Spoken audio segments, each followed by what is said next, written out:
What happens when the people maintaining decentralized communications capability all disappear? It really is the disappearing ham generation.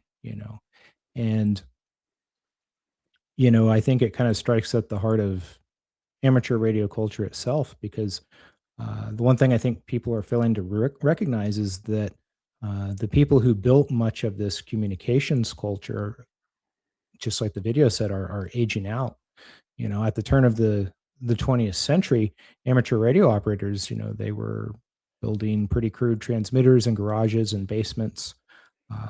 You had professional telegraphers mocking them, calling them hams, and then of course that name stuck. It was originally a pejorative, but over time, a lot of these operators, they built relay networks and they experimented with shortwave propagation and survived federal radio bans. And some of them actually even contributed during the wartime, and some helped establish many of the communications traditions that exist today.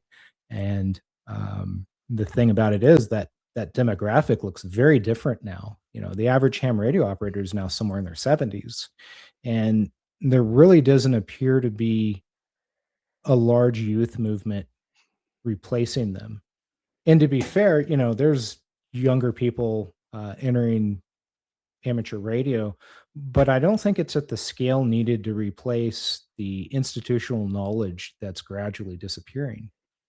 And I think that matters because amateur radio is really more than frequencies and equipment. It's mentorship, operational knowledge. You brought this up a minute ago. Local repeater maintenance. The government opening up a GMRS repeater because they want to make sure it's still functioning and they don't have someone to constantly monitor it and service it and check to see if it's alive. It's also about propagation knowledge and antenna building and decades of accumulated experience. And that knowledge is infrastructure too. And I think this creates an uncomfortable question. What happens when the people maintaining decentralized communications capability all disappear? Especially in a society that, that's becoming, as we noted, increasingly dependent on centralized digital systems.